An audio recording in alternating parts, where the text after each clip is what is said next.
Ya, selamat pagi, siang, sore, malam. Nama saya Nanda Muhammad Firza. Saya selaku staf kaderisasi Dapur Seni Biru tahun 2020. Kali ini saya akan membahas mengenai apa-apa saja gitu yang dibutuhkan seorang PDD gitu atau Pupdekdok. Pertama, kalian harus punya niat.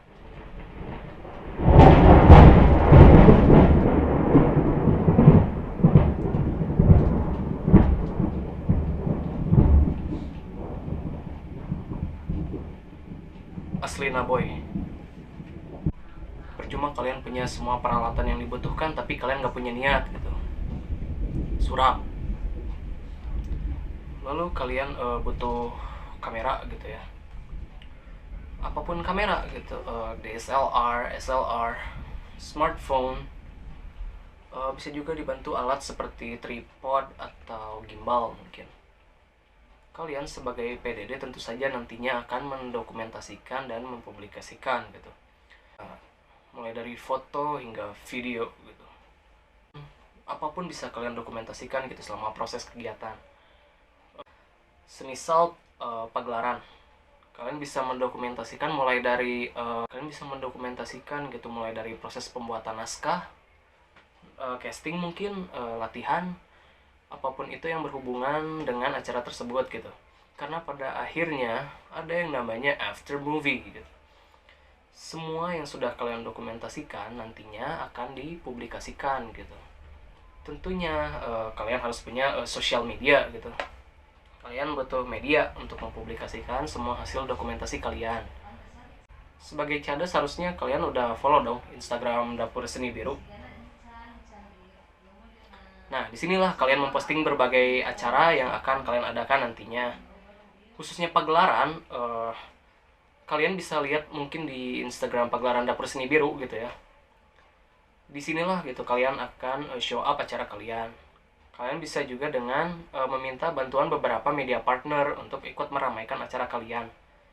Semisal hits Cibiru, hits UPI, ataupun info UPI dan lain-lain gitu. Biasanya sih beberapa media partner akan meminta syarat pada kalian supaya acara kalian di-up sama mereka gitu. Ya PC aja gitu satu-satu. Utamakan yang gratis. Lalu kalian juga harus menyusun feed gitu ya, pamflet dan membuat poster yang nantinya diposting di IG resmi Dapur Seni Biru gitu.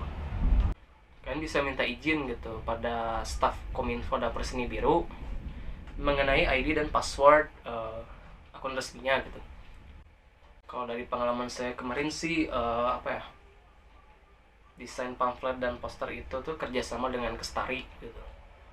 Tapi kan kalau sekarang kayaknya nggak ada ya, semua merangkap di PDD. Nah, sebagai PDD pun ada juga bagian dekorasi gitu. Di sini kreativitas kalian yang bermain. Kalian ingin mendekor bagian apa saja, namun bekerja sama juga dengan divisi artistik nantinya. Pengalaman saya kemarin sih membuat foto booth gitu ya, yang biasanya nanti dipakai untuk foto-foto lah gitu, entah dengan keluarga gitu, dengan teman, pacar mungkin kalau ada. Ya mungkin segitu materi yang bisa saya sampaikan gitu ya, mohon maaf kalau banyak kekurangan. Untuk tanya-tanya lebih lanjut mungkin bisa langsung kontak saya gitu ya, pribadi, uh, mengenai hal-hal teknisnya gitu.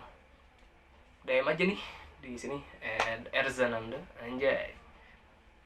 Nanti kita DM-an, saling sharing, mungkin langsung kontak saya gitu. Kita kan sama-sama belajar gitu, belajar bareng. Ya udah mungkin segitu saja kali ya. Sekian, sampai ketemu setelah pandemik. Bismillahirrahmanirrahim. Assalamualaikum warahmatullahi wabarakatuh. Salam sejahtera bagi kita semua. Semoga teman-teman pada saat ini dalam keadaan sehat serta dijauhkan dan dihindarkan oleh Tuhan Yang Maha Esa dari penyakit wabah COVID-19 yang sedang melanda dunia, bahkan Indonesia pada saat ini. Nah, perkenalkan, nama saya Hilman Fauji. Saya dari kelas 6 BPG PAUD. Saya akan memberikan materi tentang lighting di suatu pagelaran. Tapi mohon maaf, saya tidak menggunakan baju dapus karena keterbatasan antara jarak dan waktu itu tidak sempat saya ambil kemejanya di kosan. Jadi mohon maaf. Lalu mohon maaf kita tidak bisa bertemu secara langsung, tapi saya berharap bahwa melewati video ini teman-teman bisa menerima materi yang memang layak untuk diterima oleh teman-teman. Nah, lighting sendiri itu merupakan suatu posisi penting dalam suatu pagelaran. Kita tahu bahwa sebenarnya dalam suatu pagelaran itu merupakan di setiap posisi itu semuanya penting, termasuk lighting. Semuanya bisa berkoordinasi dan bekerja sama. Nah, di sini juga lighting perlu koordinasi dan sebagainya dengan pihak-pihak lain gitu. Nah, lighting di sini yaitu suatu pencahayaan di mana suatu pagelaran itu membutuhkan suatu pencahayaan untuk menerangi pemeran atau aktor bermain gitu. Nah, lighting ini memang suatu, kenapa dikatakan yang penting, karena jika tanpa lighting itu pagelaran menjadi kurang maksimal. Walaupun bisa dilaksanakan tapi kurang maksimal. Lighting ini mempunyai fungsi selain tadi untuk menerangi pemain gitu ya di dalam panggung nantinya, itu memiliki fungsi antara lain salah satunya juga yaitu memberikan tambahan suasana di dalam pagelaran yang ada. Semisal pemberian suasana ini misalnya menggunakan pada saat scene romantis. Nah, di sini lighting akan memberikan aksen warna pink atau keungu-unguan karena di situ melambangkan suatu rasa cinta gitu. Karena cinta itu diibaratkan, love itu diibaratkan dengan warna pink biasanya. Ataupun dengan marah, dengan merah, ataupun dengan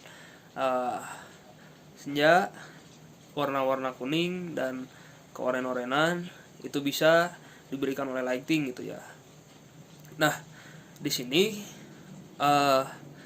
selain lighting sebagai tadi pemberian cahaya kepada aktor, terus pemberian kepada suasana gitu, aksen suasana. Selanjutnya itu jadi stopwatch atau perpindahan antara scene satu ke scene lain gitu. Jadi ketika perpindahan itu lighting dimatikan.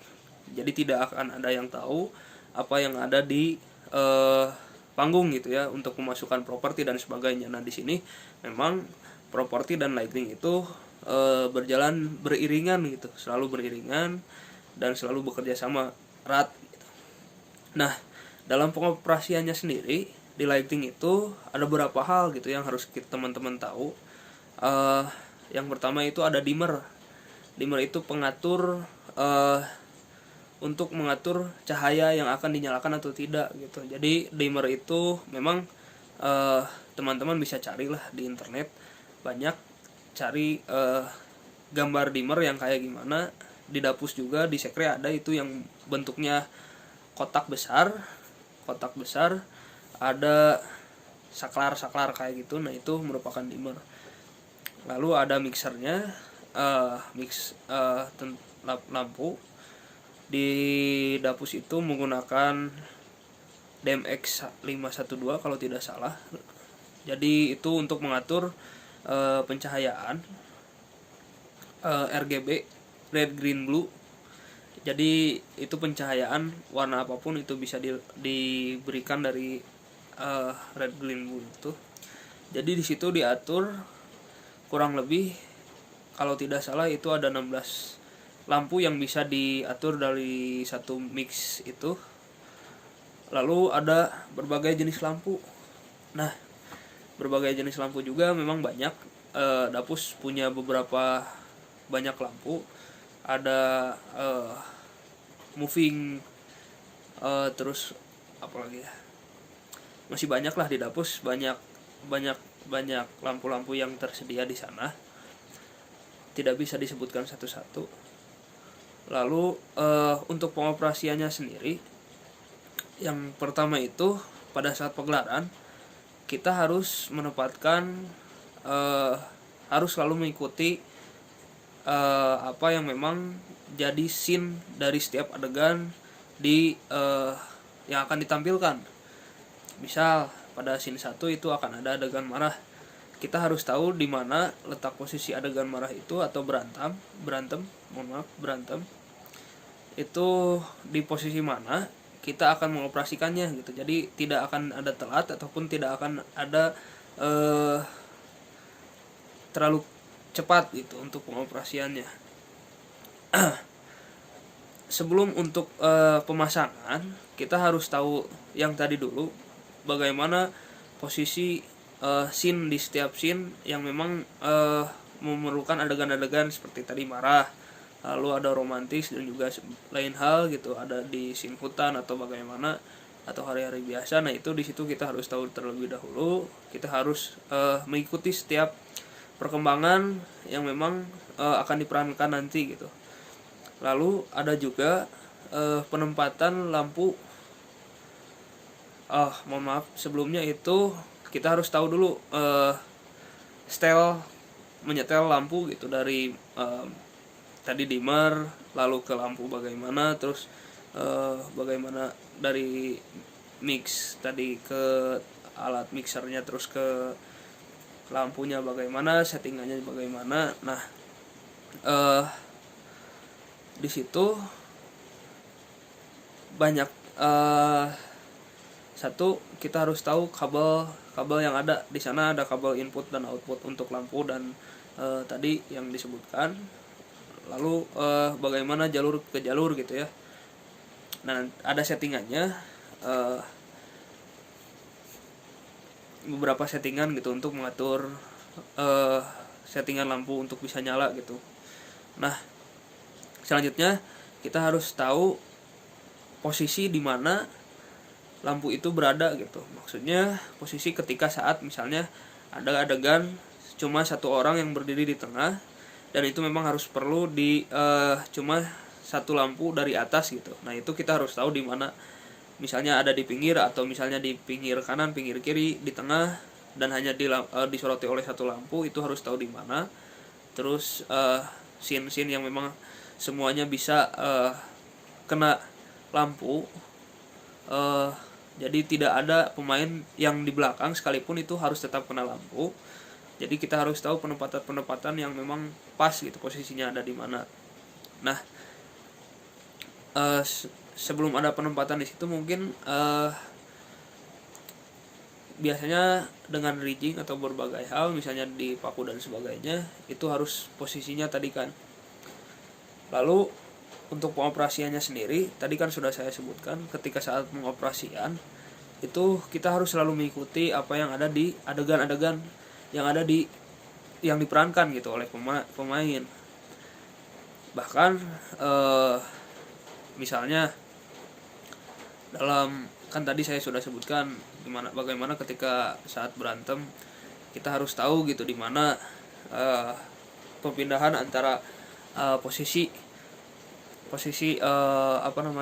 pencahayaannya bagaimana gitu. Nah itu harus selalu dioperasikan gitu.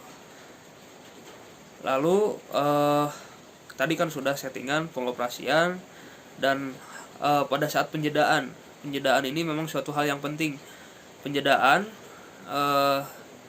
ketika beresin itu harus dijeda dengan dimatikan seluruh lampu. Nah kenapa kita di lighting itu selalu membutuhkan asisten? Karena asisten ini selalu mengingatkan bagi kita bagaimana di posisi saat kita harus mematikan lalu menyalakan gitu ya, ketika misalnya kita tidak fokus atau kurang fokus gitu. Nah itu kita perlu asisten. Jadi biasanya pengoperasian lighting ini oleh 2 orang. Selanjutnya mungkin di lighting ini sesuatu hal yang unik juga rame gitu ya, karena ketika berbicara tentang lighting itu kita harus mengulik kalau kata bahasa ngulik kita harus rajin bagaimana kalau misalnya ada trouble tentang di kabelnya, kita tidak eh, takut akan tersetrum gitu ya ketika kita harus membenarkan kabel. Terus misalnya ada beberapa settingan yang gagal, kita harus membenarkan settingan itu. Terus ketika misalnya mungkin bisa jadi gitu ya, walaupun yang sudah profesional ketika kurang fokus yang tadi saya sebutkan ada kesalahan gitu. Nah disitulah jadi evaluasian bagi kita sebagai lighting yang mengoperasikan lighting gitu, bagaimana seharusnya pengoperasian yang lebih baik dan benar gitu.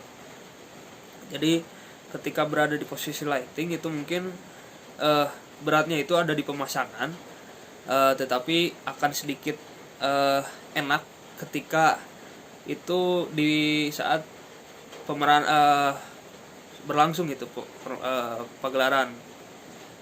Jadi di sana akan ada rasa kepuasan sendiri, di sana akan ada rasa kesenangan tersendiri gitu. Nah, lighting ini sangat sangat selalu berkontribusi dengan tadi yang saya sebutkan properti.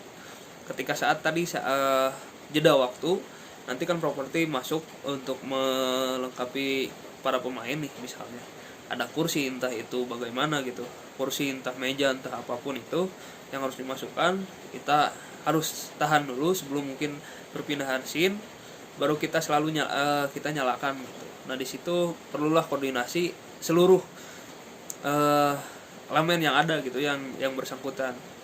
Jadi saya rasa lighting ini merupakan posisi yang memang menyenangkan bagi saya dan juga beberapa orang yang telah mengikuti lighting. Walaupun mungkin akan sedikit pusing karena pengoperasiannya itu tidak gampang gitu ya.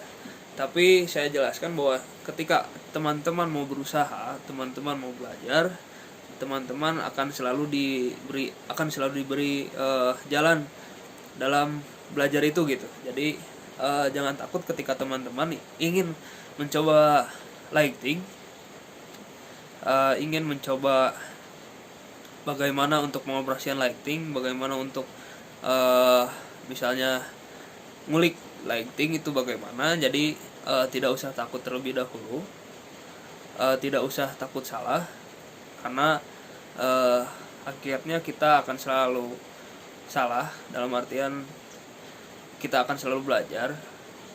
Tidak akan ada manusia yang sempurna. Bahkan pada saat ini saya akan memberikan materi juga masih banyak kekurangannya gitu. Paling itu saja yang bisa saya berikan materinya, tidak terlalu banyak, tapi semoga dapat layak dikonsumsi oleh teman-teman. Lebihnya mungkin ketika nanti bisa ketemu dengan teman-teman, jika mau belajar boleh datang ke sekre, mungkin bisa ngobrol dengan kating-kating, misalnya dengan siapa yang mungkin tidak berani bicara langsung dengan saya ataupun Hasbi dan beberapa orang. Jadi bisa disampaikan kepada kating terdekatnya. Kalau misalnya penasaran tapi malu gitu, silahkan sampaikan kepada mereka, nanti mereka yang menyampaikan kepada saya. Itu saja, mohon maaf bila ada kesalahan. Kebenaran hanya milik Allah Subhanahu wa taala. Assalamualaikum warahmatullahi wabarakatuh.